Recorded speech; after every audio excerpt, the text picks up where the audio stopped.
मला जाता का कसं म्हणलं जा ना म्हणलं सर्व लोक पैसे आला मग तुम्ही आणता काही म्हणला तुम्हाला काय माहिती गावाला काहीच माहित नाही. झालं येलं कर लागते केअरकडच्या गोळ्या चालू कर लागते कडा इथं डोकं जाग्यावरच नाही. म्याळ रातपासून झोपू देऊन देऊ राहिली. अहो कोण होय तुला म्हणणार बा म्याळ कोण होय म्हणलं तुला म्हणणार त्या पागड्या माझ्या काही डोकं खाऊ नका म्हणला सर्व बायले पैसे आलेत ना. अहो ती सुमनबाई सांगेन मला फोन केला तिनं माझे पैसे आले ना म्हणे 21 रुपये आले ना म्हणे.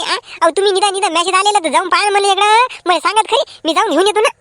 ओ काय म्याळ आहेस का कोणती सुमनबाई कोण काय होय म्हणलं काय काय काय म्याळ झाली का तू. अरे बीजेपी सरकार आलं म्हणजे का तुमच्या खात्यात पैसे पडले का थांब ना जराशी. चांगलं का मला वेळ लागते ना येईल ना पैसे. पैसे पैसे पैसे पैसे करू लागली थांब ना येईल ना पैसे का मरू लागली पैशासाठी. तेव्हा म्हणला आमचा लाडका भाऊ आहे म्हणलं ते त्याच्या पाहिजे म्हणलं इकडे आलो म्हणलं चालले मोठे मग गेम आमच्या बारीनं स्वयंपाकाची सोय नव्हती खायची सोय नव्हती म्हणलं घरात तेल आणा म्हणलं उसण्याच काम पडलं मला लाडक्या भावानं पैसे पाठवले ते पैसे आणा तेल आणच काम पडलं. का म्याड झाली का म्हणलं ते मला सोयाबीनच्या उधळ्यातले पैसे होते ना ते चालले मला सांगू लागली 31 रुपये त्याचे नाही आले आणि 27 रुपये स्कॅन झाली तेलाची आणि 21 रुपये लाडक्या बहिणी झाले का म्याड झाले तू मला घरून खिशातून टाकून द्यायचं काम पडलं त्याच्यात लाडकी बहीण लाडकी बहीण लाडकी बहीण हो लाडकी बहिणीच्या नादात हो जवळ आणसाल म्हणलं एक दिवस रोडवर तुम्ही.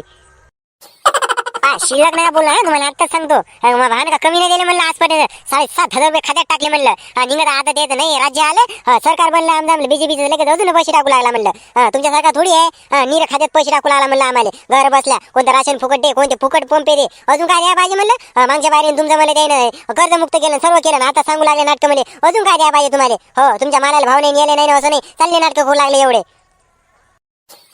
म्याडे का म्या इकडे किती होणे घेतले माय मले ठाऊक साखराचं कट्टा आणायचं लगे मला रातभर मा डोक्यात किडे पडतेत ना तेलाचा पिपा आणायचं लगे मा डोक्यात किडे पडतेत ना कोणता भाजीपाला आणायला लगे हे डोक्यात किडे पडतेत ना 500 रुपये पाव खोबऱ्याचे काय भाव पाव झाले त्या लसणाचे काय भाव झाले तेलाचे काय भाव झाले साखरेचे काय भाव झाले लाडकी बहीण अरे त्या सरकारने मला फक्त आमच्या मालानेच भाव दे बाकी कायच नको भाव देऊ चालली मोठी सांगू लागली हे पाहिजे ते पाहिजे हो तुमच्या हातात पैसे टाकले खुश तुम्ही आम्ही मेलोले काय होणे घेत इकडे राहू द्या ना म्हणलं रपा खात्यात पैसे टाकले कोणते एसटीचा प्रवास फ्री सर्व हे ते अजून काय फक्त तुमच्या मालाला भाव नाही म्हणून एवढे हे करू लागले सांगू लागले.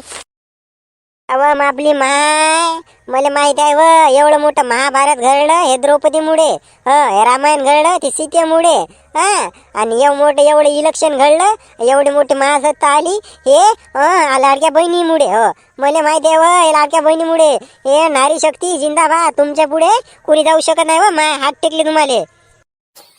आमचा भाऊ म्हणलं आमचा सन्मान करते म्हणून आमच्या इथं शासन निवडून आणलं आमच्या भावाने निवडून आणलं आणि चालले आता सांगू लागले एवढी मोठी सत्ता आली अशी तशीच आली का पूर्ण दुनियाचा म्हणलं त्याच्यावर विश्वास असेल ना आमच्या भावावर पूर्ण बहिणीचा विश्वास असेल ना म्हणलं भावावर अशी तशी येणार आहे का कोणाची सत्ता चालले सांगू लागले बीजेपी आले आणि अजून किती करायला पाहिजे म्हणलं माझ्या सरकारनं म्हणलं माझ्या भावानं लाडक्या बहिणीचे पैसे कोण्या बसमध्ये जा अर्ध तिकीट 100 जागी 50 रुपये लागते अजून किती करायला पाहिजे म्हणलं कुठे एसटीत जा कुठे पा म्हणलं मी एसटीत म्हणलं लालपरीत म्हणलं बाहेर दिसतील म्हणलं अजून किती सन्मान करायला पाहिजे म्हणलं आणि तुम्ही म्हणता असं तसं तुम्ही तरी दिले का म्हणजे माहेरी जाताना जेव्हा 200 का 300 माझ्या भाऊवरून पैसे पाठवते आणि एसटीचा प्रवास म्हणले अर्ध तिकीट आहे आणि अजून काय पाहिजे म्हणलं चालले मोठे सांगू लागले तुम्हाला म्हणलं घराच्या बाहेर मी कुठे गेले द्यावं 10 रुपये तर ना गुन्हा करता तुमच्या पैसे माझा भाऊ बरा म्हणलं.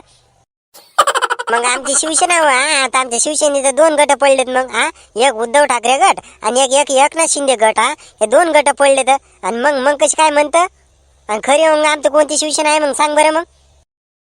आमची खरी शिवसेना कोणती हे पूर्ण जनता जिंकून गेली तिकून खरी शिवसेना आहे म्हणला. आता उद्धव ठाकरे एक शिवसेना गट आणि एकनाथ शिंदे एक शिवसेना गट तर खरं आमच्या शिवसेनेचा गट म्हणजे ते आता एकनाथ शिंदेचा आमचा शिवसेनेचा गट आहे म्हणला तीच आमची खरी शिवसेना होय म्हणलं आणि चालले सांगू लागले. हो तुमची खरी शिवसेना ते आणि मग तुमच्या शिवसेनेनं म्हणलं आमचं निशाणी चोरले धनुष्यबाण आमचा गट चोरला आमच्या नावाची कॉपी केली सर्वच केलं तुमचा कसा काय गट अरे बापा आता काय करा जनता जनार्दन काय म्हणते जनता जनार्दन जे जनतेने निवडून दिला तू खरा गट म्हणलं पूर्ण जनतेने निवडून दिलं आता तोच खरा गट असेल शिंदे गट चालले सांगू लागले. बरं मग सांग बरं मग आता मुख्यमंत्री कोण बनेल मग आपल्या महाराष्ट्राचा तुम्ही मला विचार लागले सर्वात जास्त सीटा कोणाच्या आमच्या भावाच्या फडणवीस साहेबाच्या मग आता देवेंद्र फडणवीसच येईल ना मग आमचा मुख्यमंत्री सर्वात जास्त सीटा तोच येईल मग. हो मग आपला शिंदे गट तयार होईल का मग मुख्यमंत्री द्यायला बरं आहे बा, मग तुम्ही तर आता मुख्यमंत्री ठरवून द्याला कोण येणार आहे कोण नाही ते. मग आता तुमच्या पुढे काय आता बोलायचं कामच नाही राहिलं. मग आता अजून काय अपेक्षा राहिल्या का तुमच्या बा? आता सरकार आलं की बा आता सरकारने बा नवीन काही ना काही करा म्हणून अपेक्षा आहे का म्हणलं तुमच्या काही अजून? काहीच नाही, फक्त आमचं भाऊ आमच्या सरकारला आमच्या भावावर का आम्ही नाराज नाही, आमचा भाऊ पण आम्हाला नाराज करत नाही.